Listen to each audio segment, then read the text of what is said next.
And I am going to, let me see. Whoop, okay.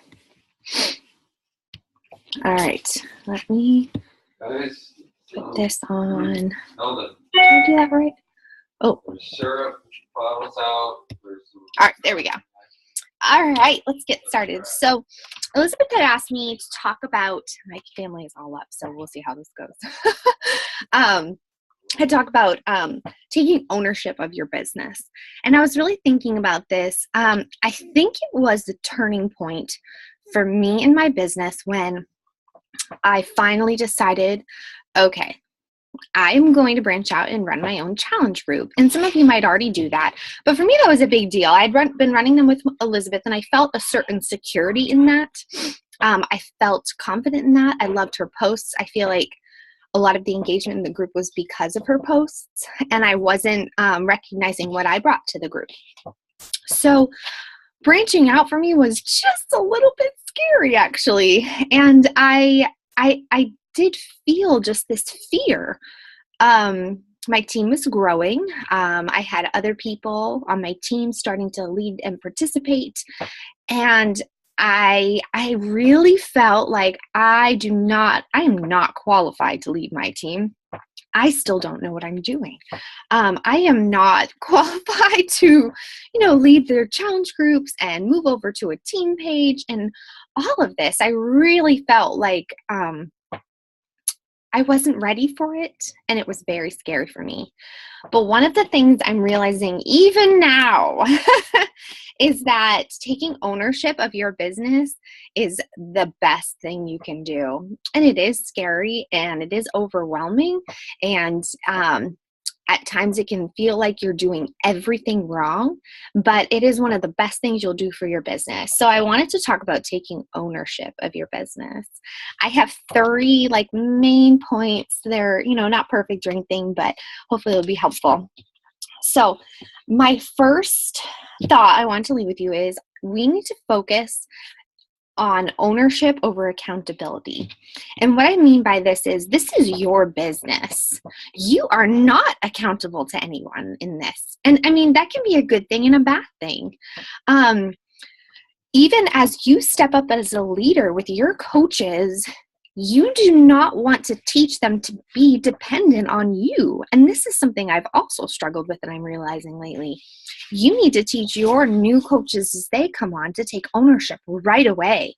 Because as your team grows, you are not going to have time to answer every little message that comes. And you'll want to because you want to help your people succeed.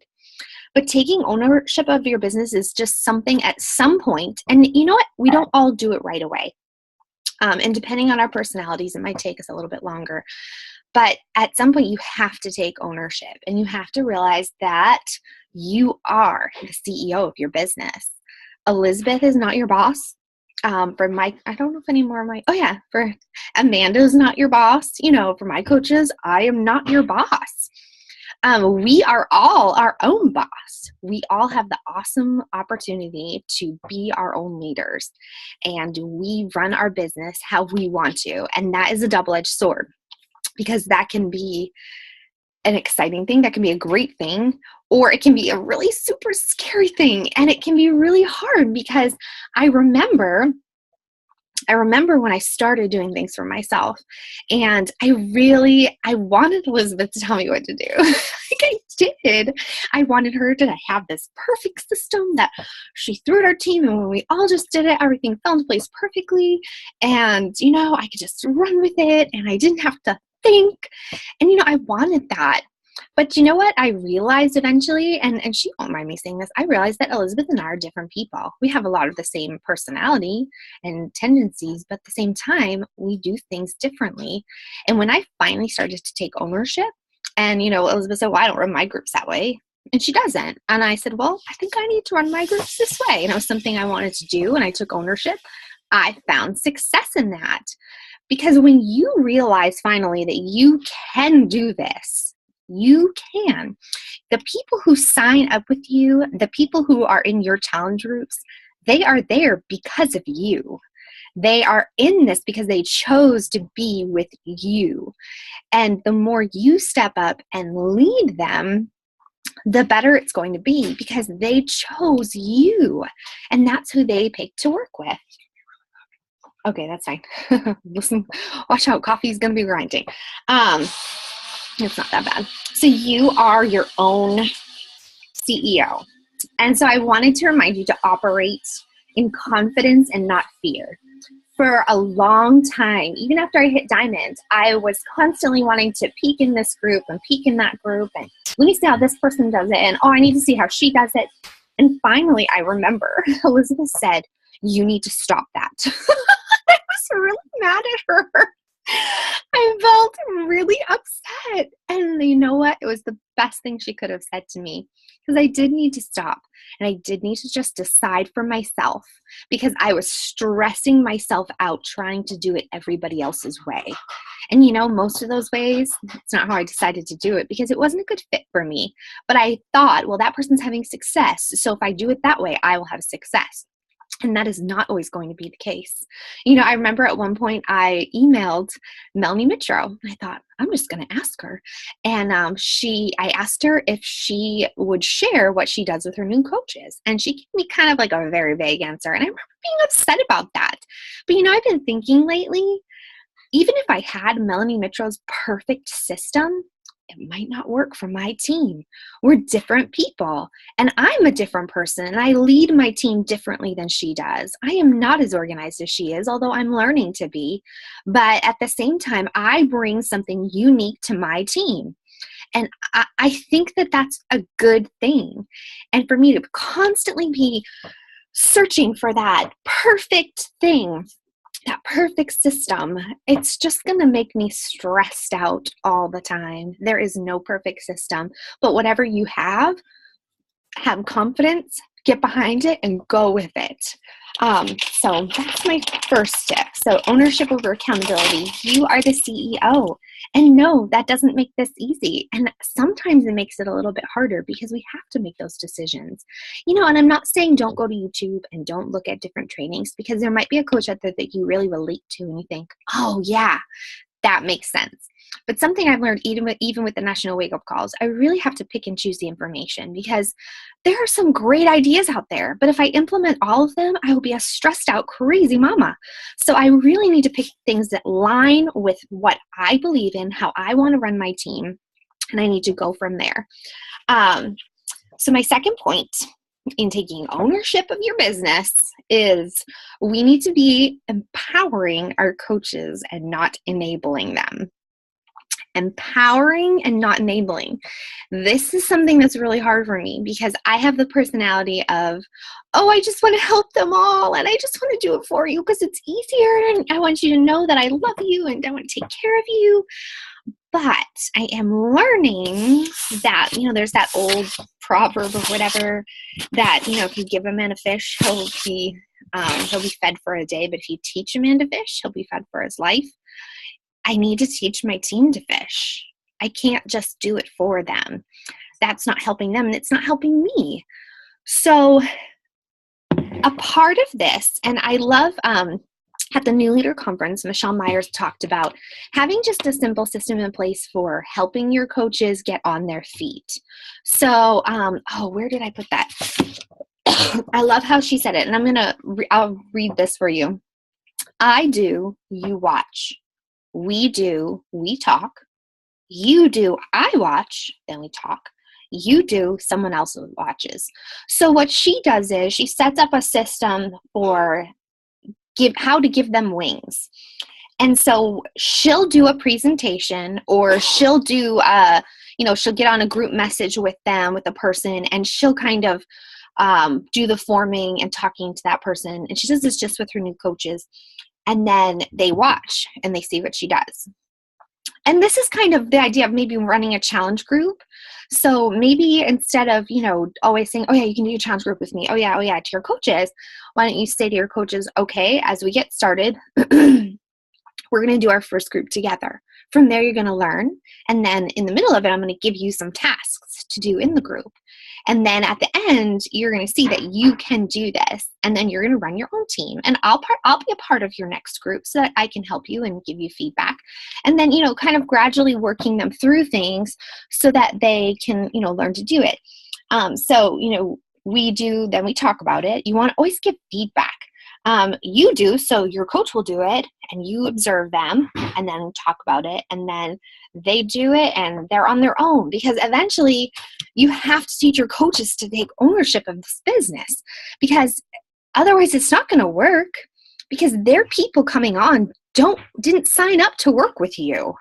They didn't. And, doing things together is great. And I love that. And we do that on our team a lot. But more and more, I'm trying to teach my coaches, this is how you run a group. And then you got to do this, because otherwise, your groups get too big and it's a little crazy. So a lot of it is, teaching your coaches. I'm going to be starting something every month called Business Opportunity Webinars. And I will have my coaches participate, but I'm going to teach them how to do it. And they're going to go off and do their own, because I really think it can be beneficial. So there's something to be said for a team culture and helping our coaches and supporting each other. But you need to start cultivating leaders. Even if you only have one coach on your team, something you need to do is put yourself in a position of leadership. You need to confidently realize, that's my next point. Whoops. Next point, we're moving on. You need to put yourself in a position of leadership. You are a leader in this business. If you have challengers under you, you are a leader. If you have one coach under you, you have become a leader, and you need to step up and you need to lead your people. Maybe you don't feel confident about, opening up a team page yet. Maybe you don't have enough people. What about a group message with your coach and just checking in every day and making sure, they know what's going on, and just showing them that you trust them, give them different responsibilities so that they can move forward. Something that I'm trying very hard to do when my coach asks me a question, I try not to just give them the answer now.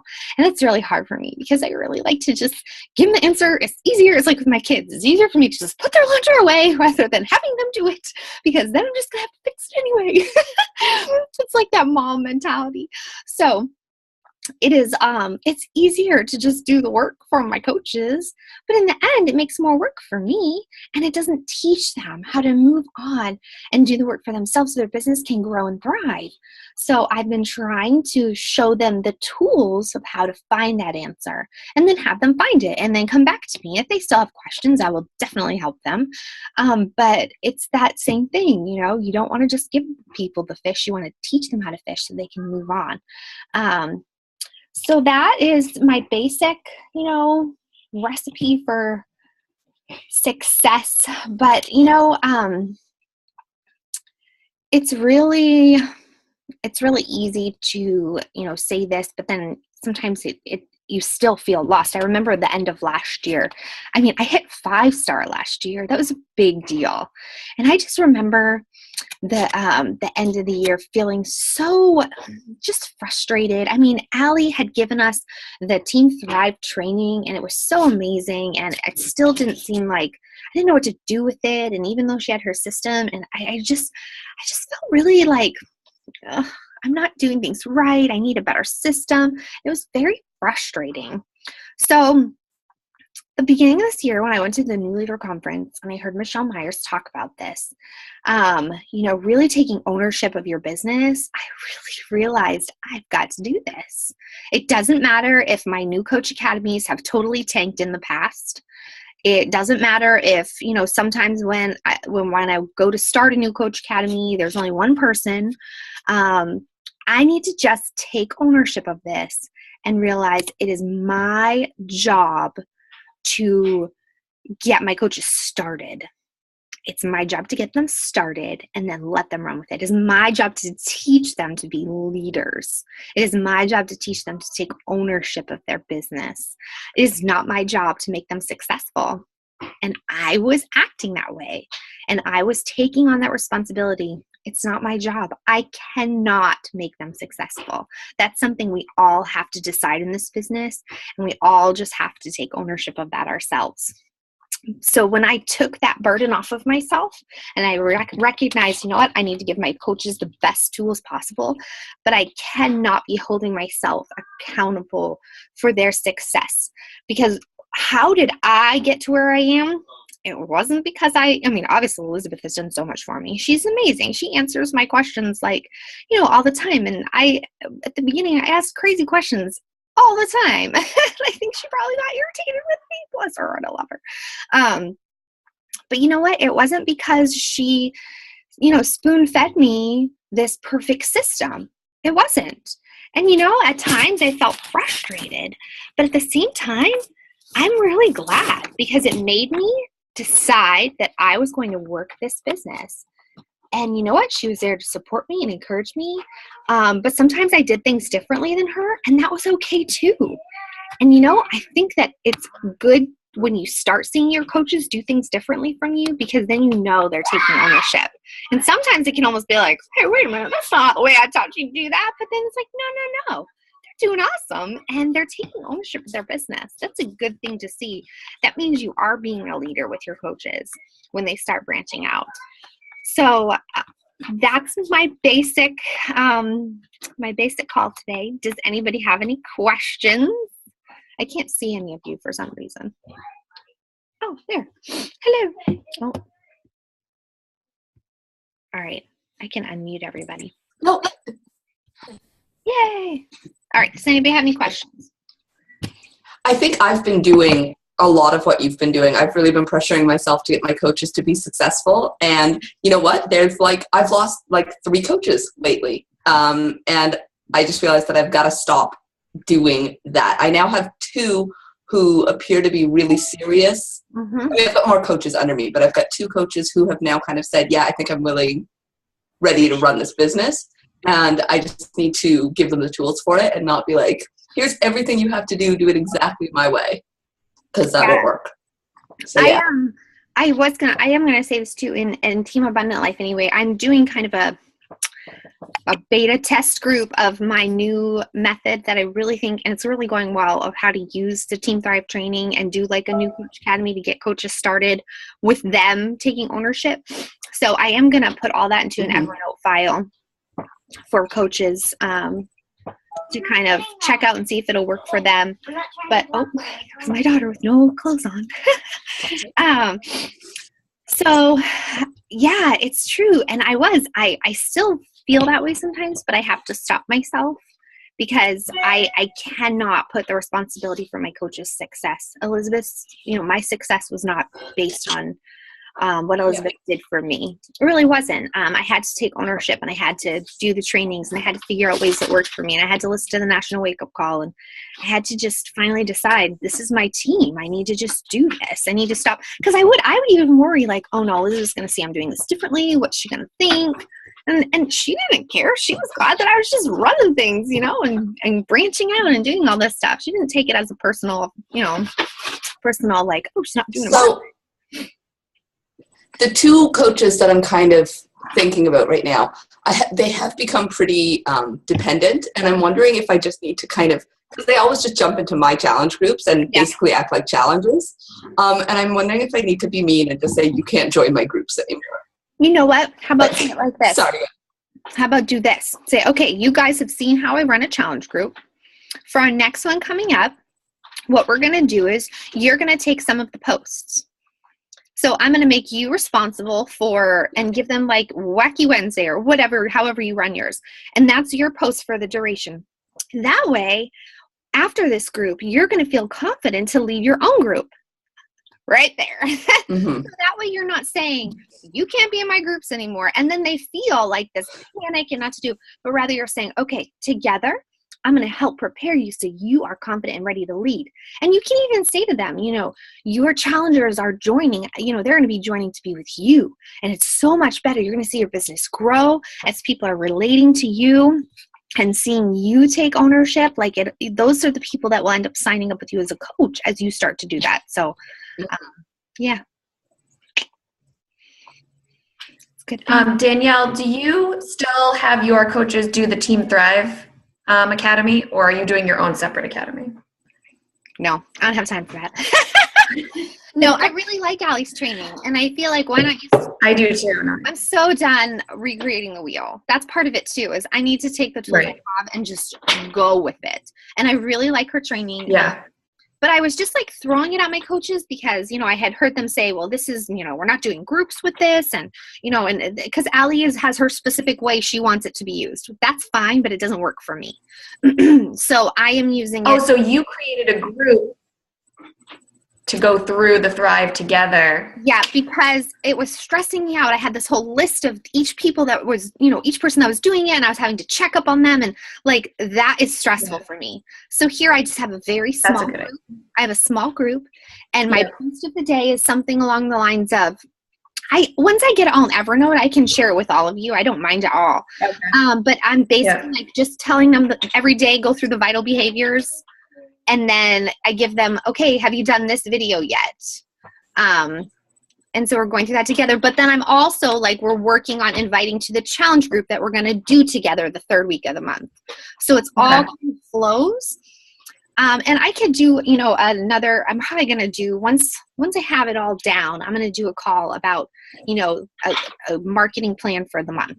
Because it's something I really need. I need a little more direction. I've been kind of like, and it's just too much for my brain. Yeah. Try and organize this all. So I just followed Melanie Mitchell has a simple marketing plan that she follows every month. I really liked it because it's not too complicated. And so I'm kind of working my new Coach Academy into that.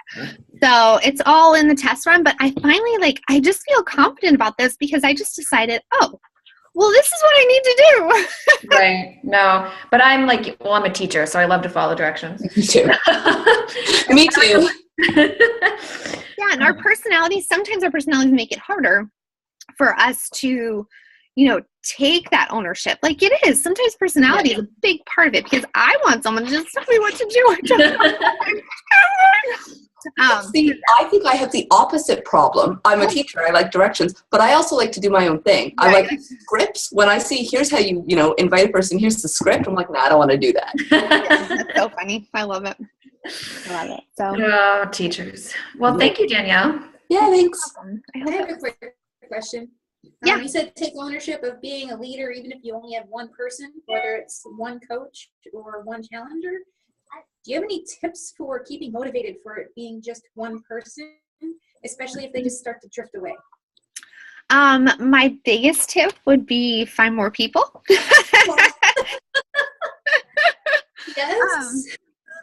But I mean, even just confidently running your challenge group and positioning yourself as a leader that way. I mean, even if your coach isn't ready to take leadership, because like I said, you cannot be responsible for their success.